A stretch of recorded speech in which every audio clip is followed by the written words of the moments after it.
The alarm clock went off at 5:30 in the morning. Rubbing my sleepy eyes, I got out of bed and quietly left the room so I wouldn't wake my husband Michael sleeping beside me. When I splashed cold water on my face in the bathroom, my head cleared just a little. The woman in the mirror looked tired. When I went downstairs to the kitchen, last night's dishes were still sitting in the sink. Michael works from home, so it's understandable he doesn't get around to these little things. I quickly cleaned up the dishes and made myself some toast and coffee. I looked at the clock, 6:10. I had to leave in another 10 minutes to make it to my 7 o'clock shift.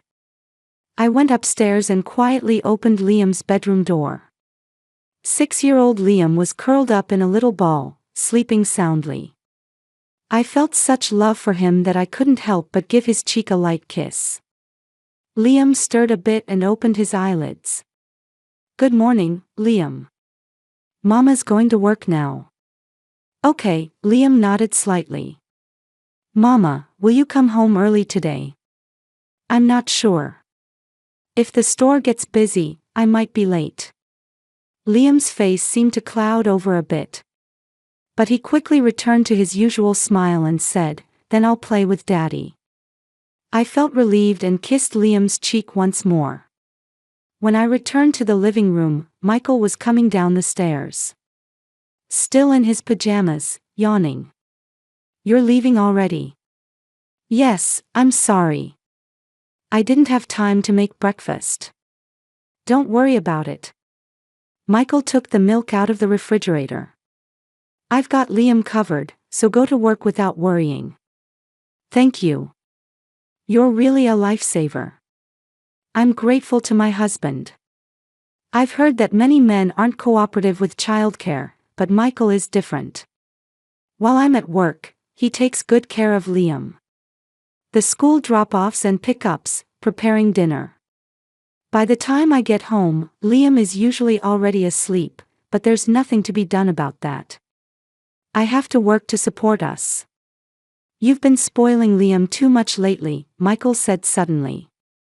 "What?" "He's a boy, so he needs to toughen up.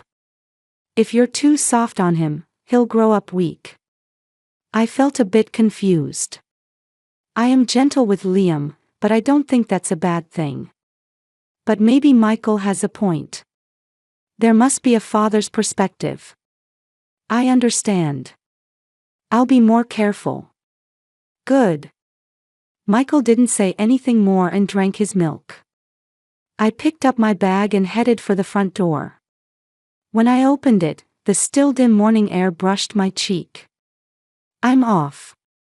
There was no response. I let out a small sigh and closed the door. The supermarket was a 20-minute drive. As I drove the familiar route, my mind wandered. Lately, conversations with Michael have been getting fewer. It's probably because I'm busy with work and don't spend much time at home. If we can have dinner together as a family of 2 or 3 times a week, that's good.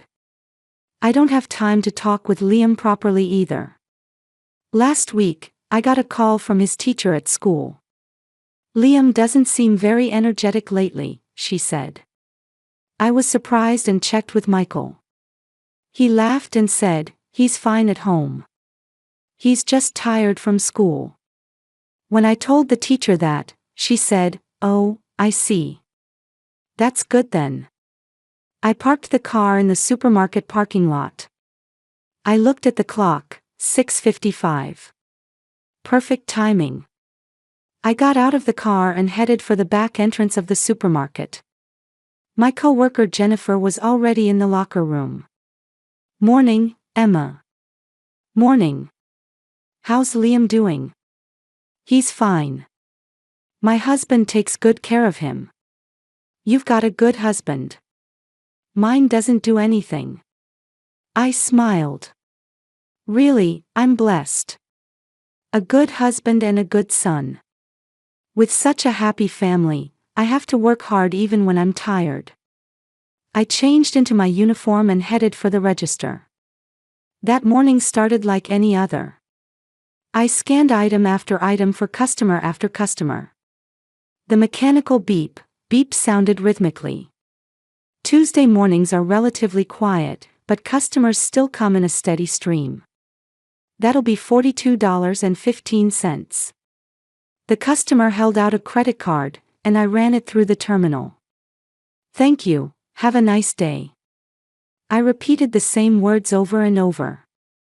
In my head, Liam's face from this morning kept appearing and disappearing. That slightly clouded expression. But then he quickly smiled again. What was that about? Around 9 o'clock, Jennifer passed by my register. Emma, you haven't taken your break yet, have you? Go take 15 minutes. Thank you. I went into the back room and bought a coffee from the vending machine. I sat in a plastic chair and sipped the hot coffee. I took out my cell phone. There were no messages from Michael. I wondered if Liam had gotten to school safely. Michael had said, "I'll take Liam to school today." Thinking back, Liam had started to say something this morning. Mama. But he swallowed his words. I should have asked, what is it? But I didn't have time and just left. I finished the coffee and went back to the register. 10 o'clock, 11 o'clock, the morning passed in a flash. The customers' faces and names all disappeared from my mind once they left the register. I just mechanically scanned items, took money, and gave change. A little before noon, my cell phone vibrated in my pocket. I couldn't answer during register duty, so I checked the screen in the gap before the next customer. It was from Liam's school. After I finished with the next customer, I immediately called Jennifer. I'm sorry, the school called. Can you cover for me for just 5 minutes? Of course. Go ahead. I rushed into the back room and called the school. After 3 rings, a woman at the front desk answered. St. Mary's Elementary School. This is Emma Johnson. I'm Liam Johnson's mother. I understand you called me. Oh, Mrs. Johnson. We called about Liam. He went home early today because he wasn't feeling well. Not feeling well. I caught my breath. Not feeling well. He was fine this morning. He said he wasn't feeling well starting around 10 o'clock. His father came to pick him up. I see. I understand. Thank you. I hung up and immediately called Michael. After 2 rings, he answered. What? I heard Liam went home early because he wasn't feeling well. Yeah, that's right. He's sleeping at home now. Is he okay? Does he have a fever? A little. Don't worry. I'm taking care of him. All right. Thank you. I'll call later. You focus on work. Leave Liam to me. The call ended. I stood there for a while. Was Liam really okay? But Michael was there. He works from home, so he can take care of Liam. I don't need to worry. When I returned to the register, there was a line of customers. I'm sorry for the wait. The afternoon shift began. But I just couldn't concentrate. While scanning items, all I could think about was Liam. Not feeling well. He was fine this morning. Or maybe he really wasn't fine. Maybe I just didn't notice. Around 2 o'clock, a notification came to my cell phone. A message from Michael. Liam has a fever, so I'm letting him sleep. Don't worry. I replied, thank you. Please keep an eye on him. But somewhere in my heart, something was bothering me. I didn't know what it was. My chest just felt unsettled. Emma, are you okay? Jennifer asked with concern. Yes, Liam isn't feeling well and went home early. But my husband is at home. I see. But you look pale. Don't push yourself too hard. Thank you. The line of customers didn't let up. Tuesday afternoons are mostly housewives. They buy cartfuls of groceries. I used to be like that. I had time to shop leisurely at the supermarket and cook at home. But now, it's all frozen and instant foods. I'm not making proper meals for Liam. It was past 3 o'clock. 4 more hours until my shift ends. I wanted to hurry home and check on Liam. But they might ask me to work overtime. If I refused, it would make a bad impression on the manager. But today, I'd refuse. Liam wasn't feeling well, after all. An elderly woman standing in front of the register looked at me and smiled. "Dear, you look tired." "Yes, a little." "Don't push yourself too hard. Your health is the most important thing." "Thank you." The elderly woman left with a small paper bag. I greeted the next customer.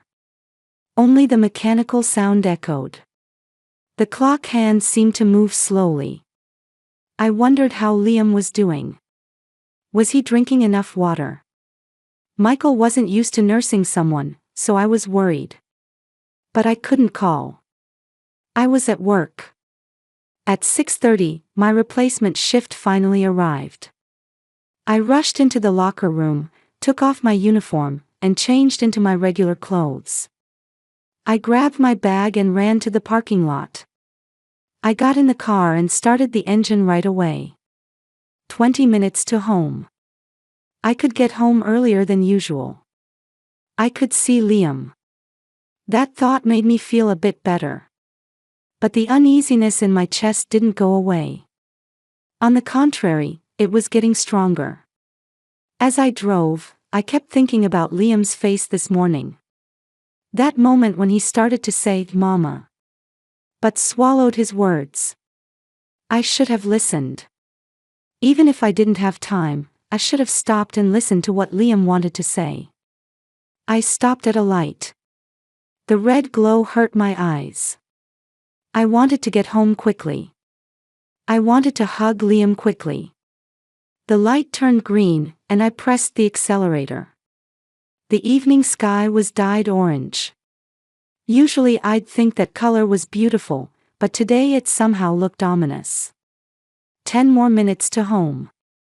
Almost there. I'd see Liam soon.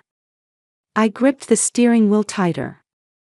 I had to get home quickly. My heart was pounding. I didn't know why. But I felt like I had to hurry. I drove toward home. 5 more minutes, I thought. Then my cell phone rang. It was the manager. I reached for it, then stopped. Liam was waiting. Just before entering the residential area, I stopped the car. Should I call the manager back after all? But then, my cell phone rang again. This time it was Jennifer. "Hello? Emma. Come back to the supermarket right now." Jennifer's voice was shaking. "What happened?" "Liam came. Come right now."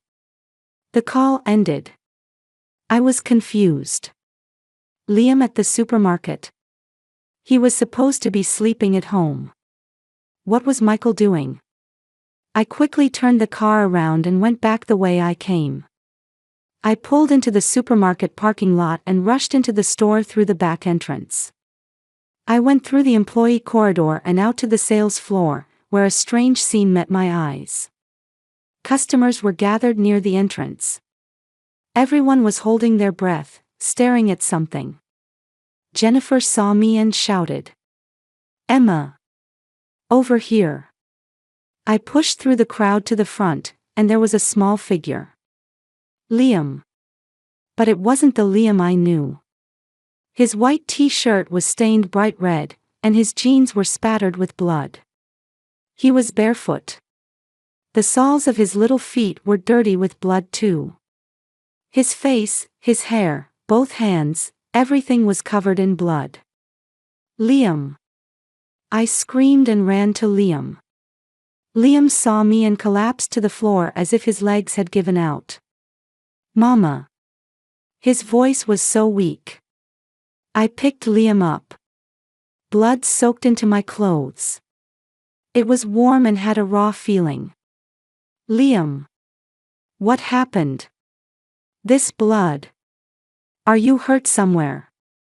The customers around us were screaming. Someone shouted, "Call an ambulance." Mama. Mama. Liam clung to me, trembling. Calm down. What happened? Whose blood is this? Daddy. Daddy. Liam's voice broke off. I checked Liam's body. Was he cut somewhere? But I couldn't find any wounds. Which meant this blood was. What happened to Daddy? Is he hurt? Mama, please come home right away, please. Liam broke down crying. The manager came running over. Mrs. Johnson, what's going on? I'm sorry, I have to go home right away. I carried Liam and ran to the parking lot.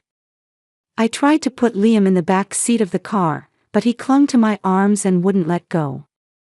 Mama, I'm sorry. I'm sorry. What are you apologizing for? It's okay, Mama's here. I put Liam in the passenger seat and fastened his seatbelt. I went around to the driver's seat and started the engine. My hands were shaking. Liam, tell me properly. What happened to Daddy? Liam covered his face with both hands.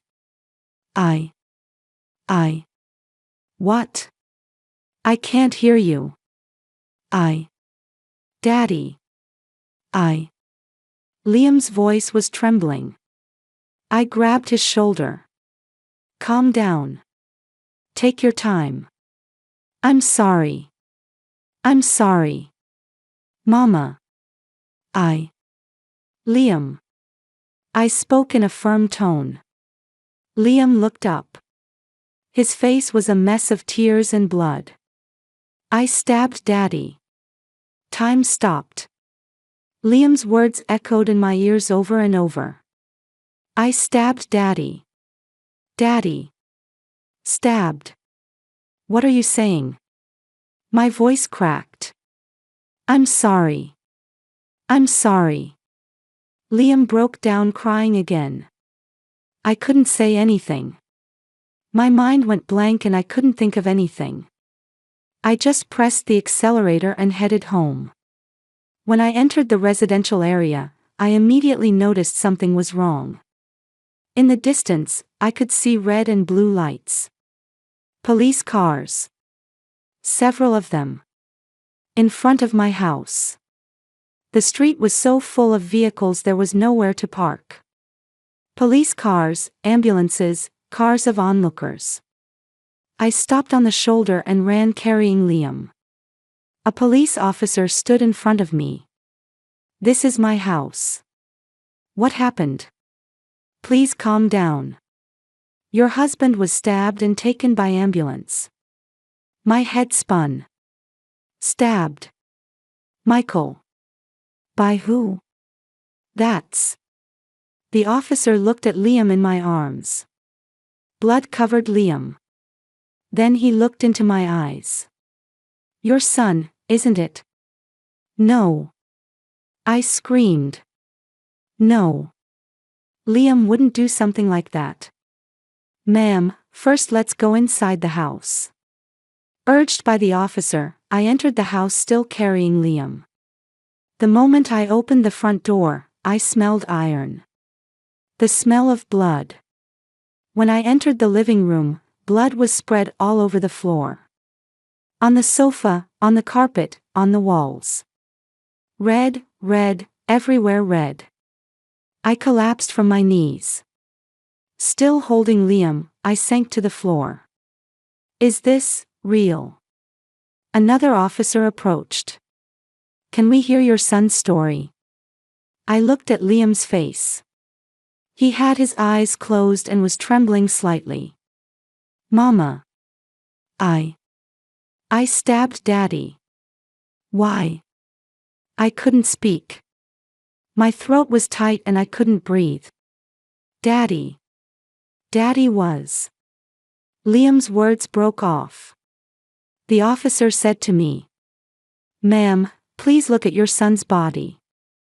The officer lifted Liam's blood-soaked t-shirt. There was Liam's body that I didn't know. On his back, bruises. Old ones and new ones. On his arms too, long scars. On his legs, countless marks from beatings. My vision blurred. This is a dream. It must be a bad dream. When I wake up, the usual morning will come. I'll see Liam smile. Michael will say, "Have a good day." But the wounds on Liam's body didn't disappear. Reality was right there. Since when? My voice was shaking. For a long time. Liam answered quietly. But I couldn't tell Mama. Why? Why didn't you tell me? Daddy said he'd hit Mama too. The moment I heard those words, something inside me broke. Everything connected. Liam's long sleeves. The call from the school teacher. The question, "Mama, will you come home early today?" Michael's words about, "Don't spoil him." I hadn't noticed anything. Even though Liam was suffering every day. Even though he was asking for help. I hadn't seen anything. "I'm sorry." I hugged Liam tight. "I'm sorry, Liam. I'm sorry I didn't notice. I'm sorry." Liam cried against my chest. I cried too. Holding blood-covered Liam, I kept crying. Michael was taken to the hospital. I heard he'd been stabbed in the back and lost a lot of blood, but survived. I was taken to the police station and made to sit in a small interrogation room. Liam was in another room, apparently talking with Child Protection Services. A police officer sat across from me. A middle-aged man with tired eyes. "Mrs. Johnson, did you know anything about your husband's abuse of your son?" I didn't know. My voice was hoarse. "Really, nothing. Your son's body had old wounds too. It appears to have been going on for at least several months." I closed my eyes. For months, what had I been doing? I was so busy with work. When was the last time I'd really looked at Liam's face? I didn't notice. "Ma'am, don't blame yourself." The officer spoke in a kind voice. But that kindness pierced my heart. But my son was suffering every day. And I'm his mother. "You didn't know. That's not your fault." But not knowing was the sin. As a mother, not noticing Liam's suffering. From the next room, Liam's testimony was conveyed. The officer showed me notes as he explained. "According to your son, your husband would beat him almost every day when you went to work." I gasped. "Today, your son left school early. It was supposedly for not feeling well, but actually your husband came to pick him up and forced him to come home." But the school thought there was no problem since his father came to pick him up. I clenched my fists. That's how Michael had fooled everyone. Playing the good father. When they got home, your husband was enraged. He said, "Your fault ruined my life," and hit your son with a belt. Tears spilled from my eyes. Your son couldn't take it anymore. When your husband got tired and fell asleep, he got a knife from the kitchen and stabbed him in the back. I finished the sentence. The officer nodded. For a 6-year-old child, how terrifying that must have been. But he had no other choice. I covered my face with both hands. How scared Liam must have been. How cornered he must have felt. And then, covered in blood, he ran all the way to the supermarket 3 miles away. Barefoot. To call his mother. Several days later, I was finally able to see Liam. In the visiting room of the child protection facility, Liam sat in a chair looking small. He was dressed in clean clothes and the blood had been washed off, but his eyes were frightened. Liam. I knelt in front of Liam. Liam looked at me and burst into tears. Mama. I'm a bad boy, aren't I? No. I said firmly. You're not bad. Absolutely not bad. But I stabbed Daddy. You were just protecting yourself. That's not a bad thing. I hugged Liam. His small body was trembling. Mama, will I never see you again? That won't happen. I'll absolutely protect you. I'll never leave you alone again. Liam kept crying against my chest. I cried too. When was the last time I'd held Liam like this? Several weeks later, the trial began. Michael had recovered and stood in court.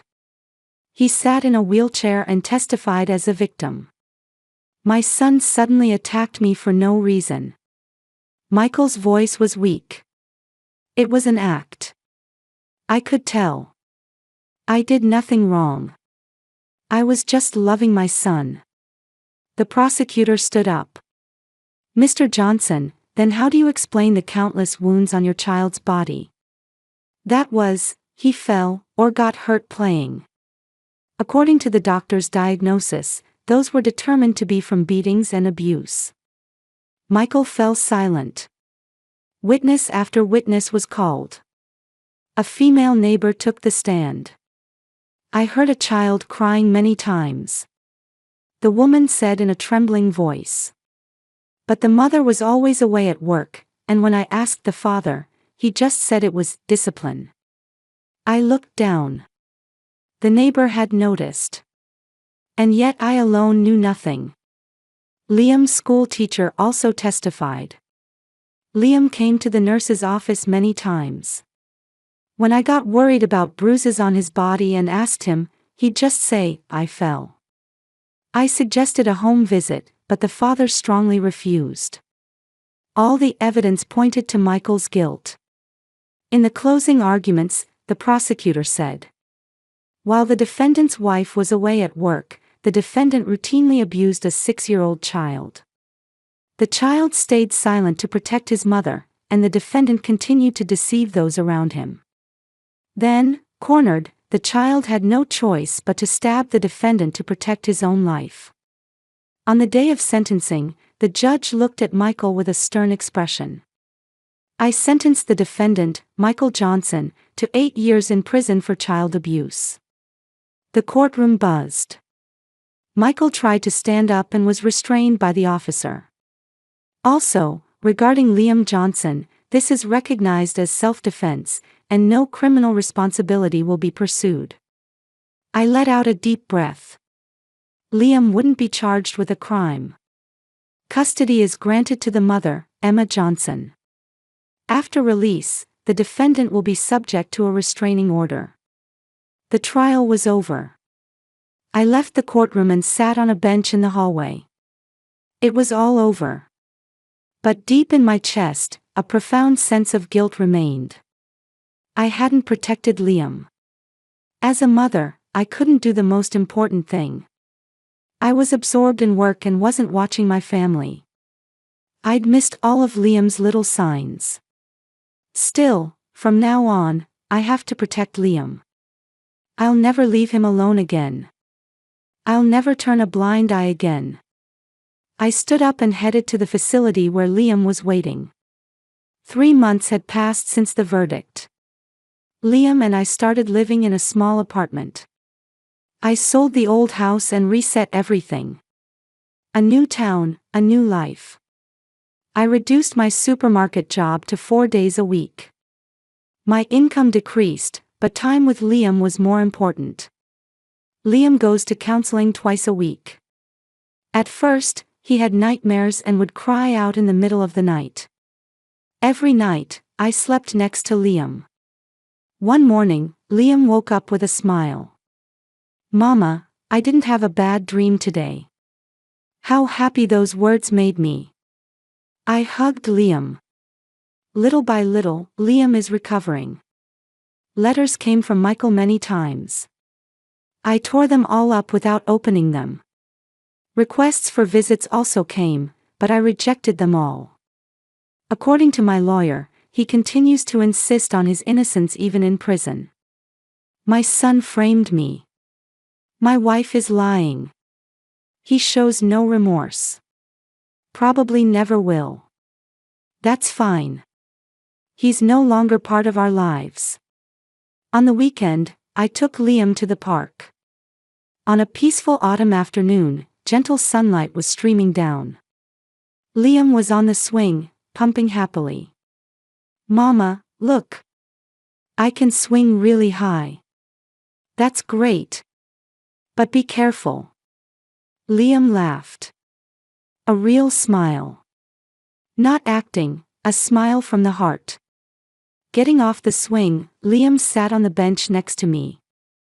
"Mama, you know, when I grow up, I want to be a police officer." I looked at Liam in surprise. "A police officer?" "Yeah. I want to help kids in trouble. If there are kids being hit by their daddies like me, I want to help them." Tears welled up in my eyes. After such a painful experience, this child says he wants to help someone else. That's wonderful. Mama will support you. Really? Really? I'm sure you'll be a wonderful police officer, Liam. Liam smiled happily. At dusk, we held hands and walked back to the apartment.